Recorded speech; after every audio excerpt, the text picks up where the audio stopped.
Why do you still have the picture of your ex on your phone? Nakita ko kasi dito na nandito pa yung kanyang ex. Nangabit kasi siya, guys. We're only as sick as our secrets. Sila, nakaprocess na yung divorce paper. Hindi kasi ako binigyan niya ng flower. Aba, tapos na ang Valentine's Day pero ngayon pa magbibigay ng bulaklak sa akin at galing pa talaga sa basurahan ang kinuha niya. Good morning, guys. I'm getting my pan ready for Swedish pancakes. Swedish? Swedish. We're Americans. Not all. American pancake? Are there Filipino pancakes? Yes. Oh. Hot cake. We call it hot cake. Hot cake. Hi guys. So today is John's day off. Later, we're gonna do dumpster diving.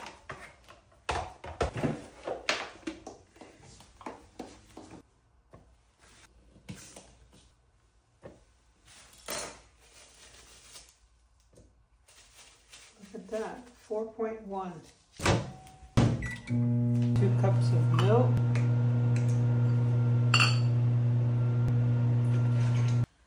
2 eggs.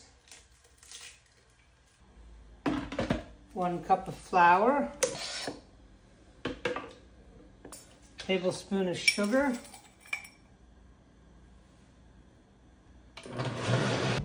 Melted butter.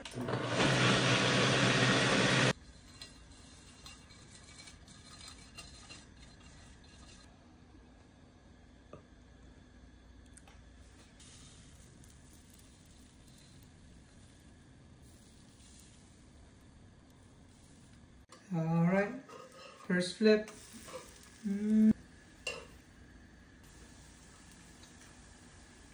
Could be sweeter. It's best to be served with maple syrup, right from Canada. Habang tinatapos lutuin ni Jan ang pancake, ipapasilip ko din sa inyo na dumating na sa Pilipinas ang balikbayan box na galing sa Amerika. Ito ay naglalaman ng mga iba't ibang mga nakukuha natin dito sa basurahan. Binubuksan lang ngayon ng aking sister-in-law. Paniguradong matutuwa na naman ang aking kamag-anak nito, especially ang aking mga pamangkin. Meron diyang mga educational materials, snorkel kit, mga damit, at mga iba't ibang nakukuha natin sa basurahan dito sa Amerika. Mga makeup, mga accessories, anything talaga na mga nakukuha natin dito sa Amerika. Mga lotion, mga, ay naku, ang dami talaga niya. Toothpaste, microphone, daya mo blush. Or kyang-kyang. Ay, dalawa mo din yun. Makeup. Another toothpaste. Toothpaste na po. Sani. Toothpaste. Tignan nyo guys, oh, hindi ito basta-basta mga toothpaste guys kasi Burt's Bees ito guys. Ito yung mga nakukuha ko sa basurahan noong nakaraan. Moisturizer. Acid lang yun. Moisturizer. Tapos kanin. Marami din tayong mga nakukuhang iba't ibang klaseng makeup dyan guys. From eyeliner, eyebrows, lahat mga lip tint, mga lipstick, at kung ano-ano pa guys ang mga nakukuha natin talaga sa basurahan. Kani is kilay. Mascara. Mascara.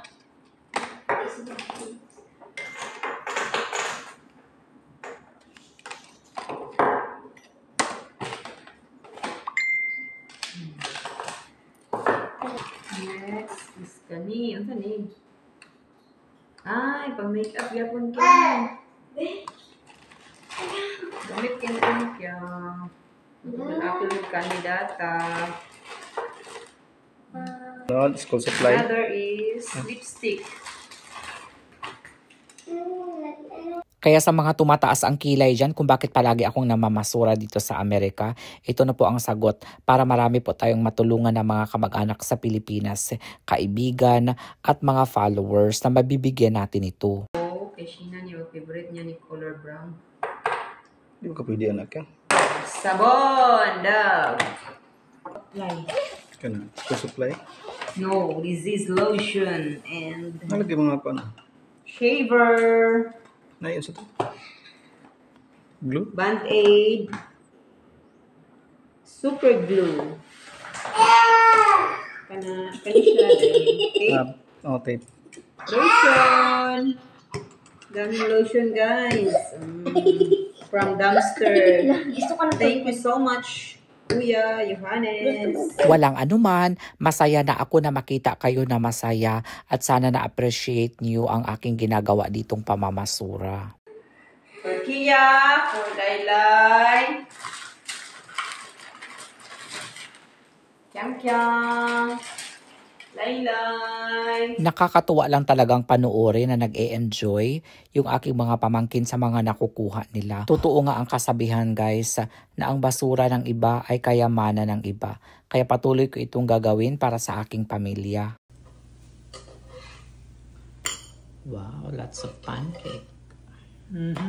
At eto na, after 48 years, naluto na ni John ang pancake. Sobrang dami pala nito ginawa ni John. Naku, for sure, may pang breakfast na naman tayo nito.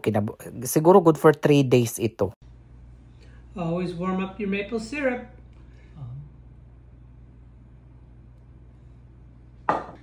Bon appetit. Those softies.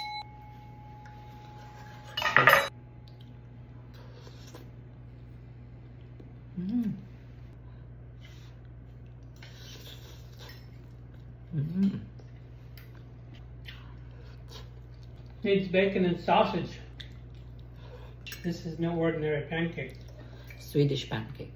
So ito na guys, hindi ako mahilig manghiram ng phone ni John. Kanina kasi hiniram ko kasi wala na kasi akong ma-upload pa. Kaya nanguha ako ng mga old videos muna para ginawa kong reels. Tapos may nakita ako dito. And I was looking at the old videos in here.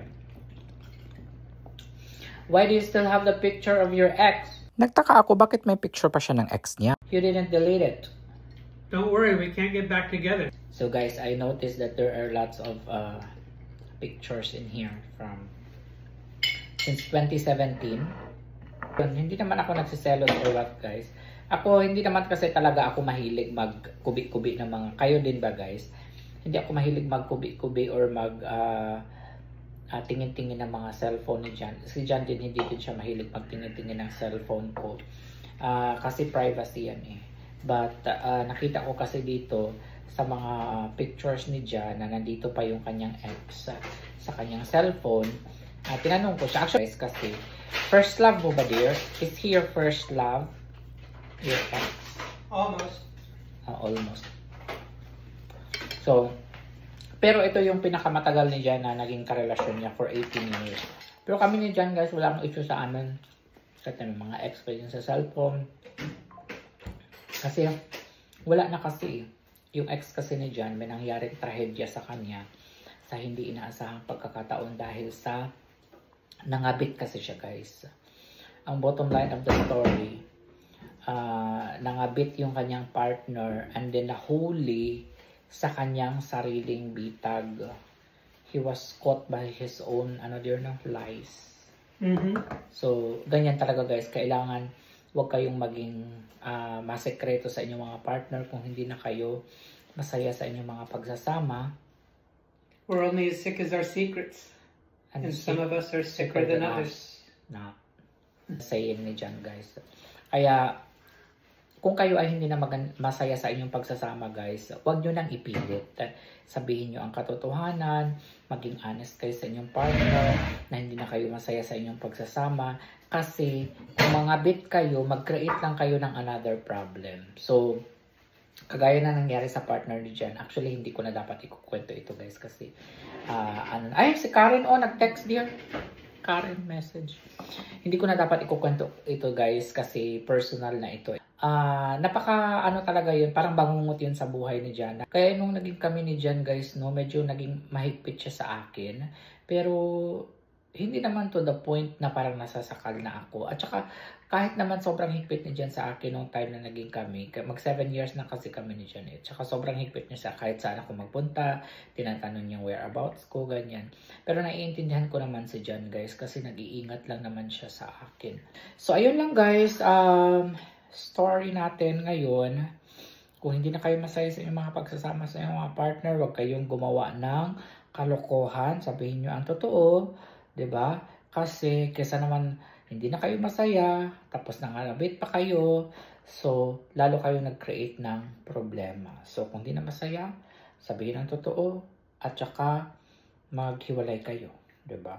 Pero meron kaming isang kaibigan hindi na sila masaya sa isa't isa. Actually, friend kasi namin kasi sila parehas, yung babae at saka yung lalaki. Tapos, hindi na sila masaya sa kanilang pagsasama.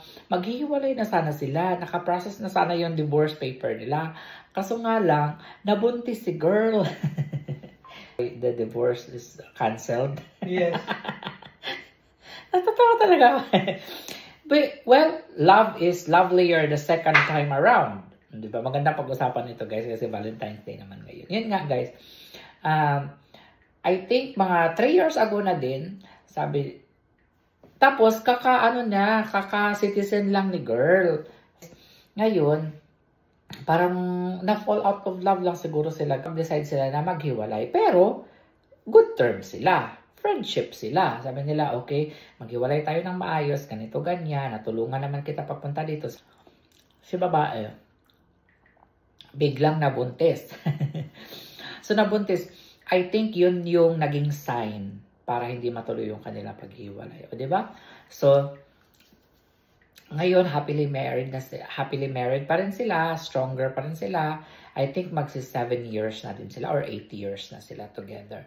Ayan, tapos malaki na yung baby nila. Magto 2 years old na ata yung kanilang baby. O, diba? Na-save yung kanilang relationship dahil sa kanilang baby. Very windy today.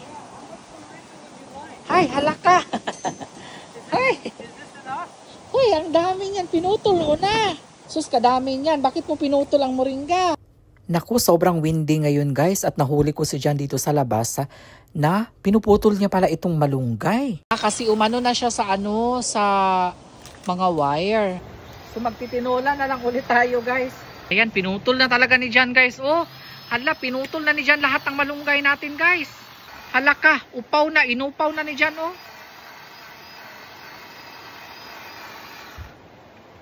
Hala, inupaw na ni Jan ang malunggay. Agay, inupaw na ni Jan ang malunggay. Happy Valentine's Day. Ay, Valentine's Day. It's your favorite. ang sweet. Malunggay with flowers pa talaga. Happy Valentine's. Happy Valentine's. O tara na, magtinola na tayo. At least double purpose, guys. Ang pa-flower ni Jan sa akin. Oh, bouquet na, gulay pa, sustansya pa. Magluto na naman daw siya ng tinola. Alam nyo, ito ay pangalawang beses na nagluto si Jan ng tinola ngayong week na ito. Ganyan yan si Jan kapag paborito niya ang isang bagay. So, hindi yan siya nagsasawa, guys. Hindi niya yan tatantanan hanggat hindi siya nagsasawa. For sure, ito, ako, kapag magustuhan na naman niya ito, sunod-sunurin niya ito, guys. Ako na lang magsabi na tama na, dear. Iba namang putahe, dear. Iba naman ang lutuin natin. Adobo naman. Pero siya kasi talaga, guys, kung ano yung gusto niya, yun talaga ang masusunod. Well, hindi naman ako magrereklamo kasi siya naman nagluluto. Nakakatawa nga, guys, kasi ako yung Pilipino, di ba? Dapat ako ang nagluluto at nagtuturo sa kanya. Hindi yan siya naniniwala sa akin, guys. Kasi one time nilutuan ko siya. Okay naman, pero hindi talaga siya the best. Sabi ni Jeff, may something kulang. Sabi ko sa kanya, next time ikaw magluto. Ayan. Minsan kasi nagtitingin yan siya sa mga Pinterest, guys. Kasi sa Pinterest maraming mga recipe, di ba? Ayan. So, hinahayaan ko na lang si Jan, guys. Ako kasi, hindi naman ako nagtatampo kapag hindi niya nagugustuhan ang pagkain ko. At least nagiging honest siya, di ba? Kaya sabi ko sa kanya, okay, kung gusto mo, ikaw na lang magluto. Tapos nung nagluto siya, doon ko na-confirm. Ay, totoo nga pala talaga. Na mas masarap yung luto ni Jan kaysa sa akin. Ayan, so today is another day, another tinola day ulit tayo. Wait lang, magpa-harvest ulit tayo ng papaya pala doon sa labas. Meron, last time pala, hindi pala nalagyan ng tanglad yun. Yung ginawa naming tinola. So this time, lagyan na natin para kumpleto talaga siya, guys, ba? Maganda kasi talaga pag may tanglad. Ayan, tignan nyo siya, guys. Ulaya siya, di ba? Maganda pag may tanglad para lalong mabango yung sabaw. Ayan. So, wait na lang siguro tayo dyan ng mga a month or 2 bago magkaroon ng panibagong dahon, guys. Tapos, speaking of mga gulay, guys, no, last time kasi meron kaming garden dito, di ba? So, this time, ngayong March, or pwede na siguro ngayon, nag-request ako na magpatulong. Siguro mag-hire ako ng gagawa ng garden namin. Medyo mahal lang, guys, ang magpagawa ng garden dito. Siguro nasa $500. 25,000 pesos siya, guys. Kumbaga sa atin. Pero okay lang. Gusto ko na kasi, guys, no, bukod sa mga dumpster diving natin ng mga videos, gusto ko siyang haluan ng mga gardening. Kasi yan ang mga napapanood ko sa mga vlogger na paborito kong vlogger. Ayan. At saka gusto ko yung mga masustansya na yung mga kinakain ko, guys. Kaya magka-garden tayo. And suggest kayo, guys, kung ano yung maganda na itanim natin. Last time kasi nag-ano kami ng kamatis, sitaw, okra, talong, hindi pa ako nakatry. Ano pa ba? Yun lang. Cucumber. Ayan, cucumber din kami dati.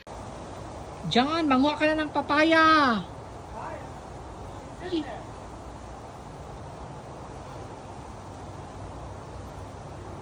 Ay, nag-pruning pa pala siya dito sa kabilang malunggay. O, kasi meron din kaming malunggay dito sa kabilang. Ay, pinutol na pala ni Jan ang saging. Everything's out of control.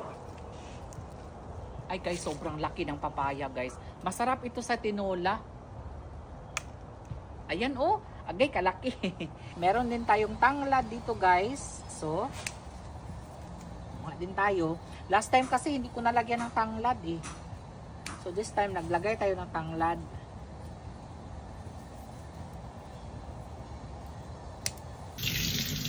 Tapos, puro-man natin siya na parang paa ng manok. Bakit kaya ginaganito talaga natin siya, guys, no? Pinupuro-man natin siya na parang paa ng manok ba? Ayan.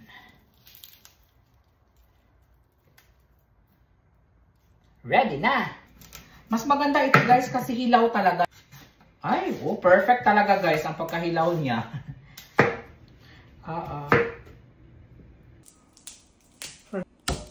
Na-prepare ko na lahat ang halos ng ingredients, guys, kaya si Jan naman ang magluluto.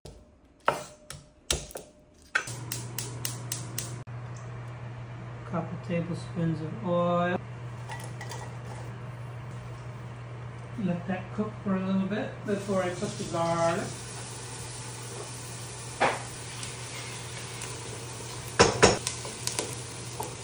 And we'll transfer this off briefly because it's easier to brown the chicken legs.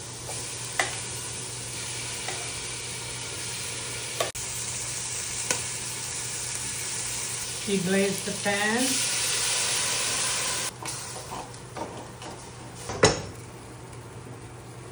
Add the rest of the stock.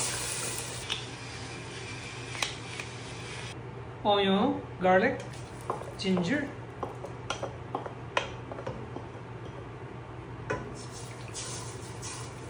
It's gonna be more flavor.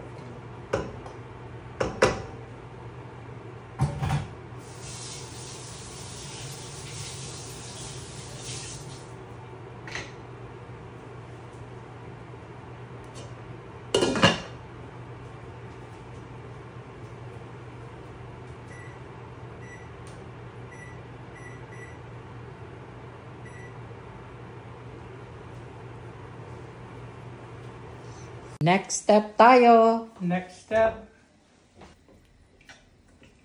So habang hinihintay namin, guys, na malata na yung ating papaya, lalabas muna kami ni Jan dahil mamimili lang kami ng bigas. Naubusan pala kami ng bigas.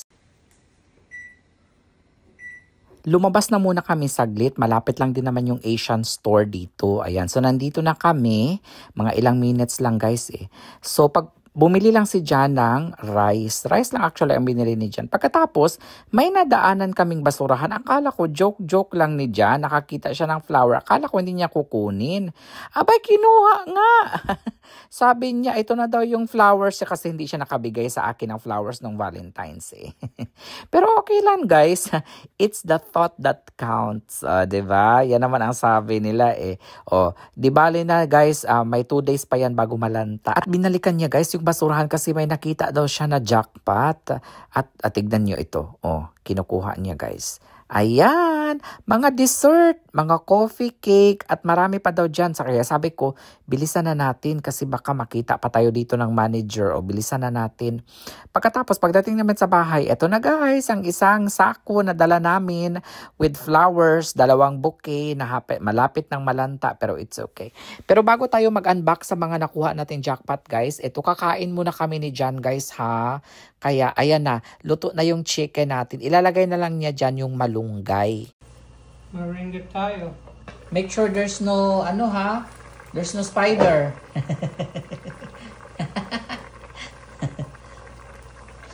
Sometimes there's spider in moringa. There's cobwebs. Look at that. Hala ka, uy. Yay! Half cook lang ang moringa. Hala guys, it's gonna be, mapapalaban na naman tayo sa kain ito. Nag-diet pa naman sana ako. Hala guys, look at that. Ooh. Honest, lunch is served. Hala ka, ang sarap. Guys, it's 1:30 na, untok. Ayan, tapos alam nyo, namasura kami ni Jan kanina, nakakita ng flower. Hindi kasi ako binigyan ni Jan ng flower. Actually, hindi naman ako nag-expect. Nabibigyan ako ni Jan ng Valentine's. Diyos ko, matatanda na kami para sa mga flowers. I'm not saying na kahit matanda na, hindi pwede bigyan ng flowers ha. Ang sa akin lang, hindi na prioridad ngayon ang flowers. Right, dear? It's not priority by flowers. So, good thing we found earlier in the dumpster. Start buying flowers, you have to start early or you get the bad flowers. People stockpile early. Ang mahal, $24. How much is that rice, dear? 25 kilos of rice. How much is that? 29. See? Magdesisyon ka na. You have to think wisely, dear. You have to buy flowers or rice. Minabuti na dyan. Ayan rice Tignan I get nyo. a lot more use out of the rice. Kaysa sa flowers, malanta lang, di ba? Pero ang sa akin lang naman guys, hindi naman ako nagtampo or what na hindi ako binigyan kasi hindi ko naman in-expect. Buti sana kung nag-expect ako, tapos hindi ako binigyan ni Jan. Masasaktan ako. Di ba? Hindi naman ako nag-expect. Even chocolates, hindi ako binibig. Tsaka, bawal din sa akin ang chocolate, di ba? Wala nga naman, bigyan niya ako tapos hindi ko kakainin, di ba? So, mga nagsasabi, hindi ka na mahal. Ganyan. Yung iba kasi, pang ginagawa nilang dahilan na, hindi na ako mahal. Kaya ganito, ganyan. No, hindi kami ganyan ni Jan, guys. Ang Valentine's Day sa amin ni Jan, normal lang. Walang special, walang extra special na ginawa. Okay lang yun guys, importante nagmamahalan kayo, tiwala kayo sa isa't isa. Hindi naman nasusukat sa chocolate, hindi nasusukat sa mga flowers ang pagmamahal. Mas masarap to ngayon guys kaysa nakaraan kasi may tanglad na siya. Nakaraan kasi pala nakalimutan namin lagyan ng tanglad.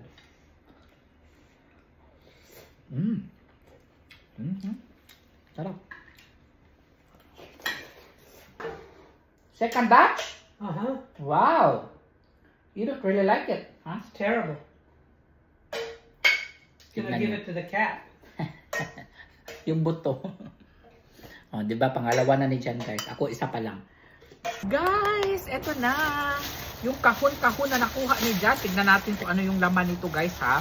Feeling ko naman nakajack pa tayo. Sa gilid, nanunok. Adlak ka! Uy! Coffee cake! Hala ka, dear. Kailan ma-expire? Tignan natin.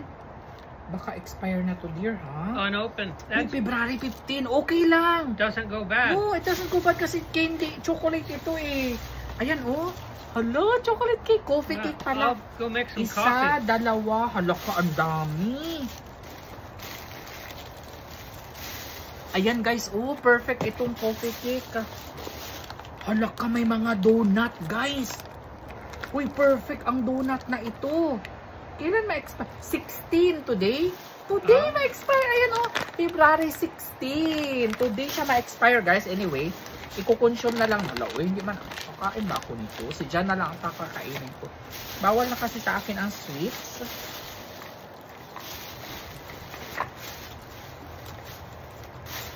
Okay. Hala, ang daming donut guys. Oh, hala ka, umuulan ng donut. Today ang expiration, so pwede pa yan. Ilalaban pa. Pwede naman to i-freezer here, no? Yeah. Can put in the freezer. Ayan. Ang dami, oh. Kasi today siya Alright. ma-expire, eh. February 16. Ayan, oh. Wow. Lahat siya February 16. 1, 2, 3, 4, 5, 6. Ayan, sobrang dami. Hala, ano to?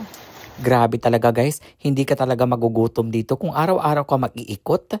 Naku, malaking tipid talaga ito guys sa inyong mga expenses. Malaking kabawasan ito. Ayan guys, sana nag-enjoy kayo sa ating video ngayon. Abangan nyo pa ang iba naming dumpster diving sa mga susunod na araw.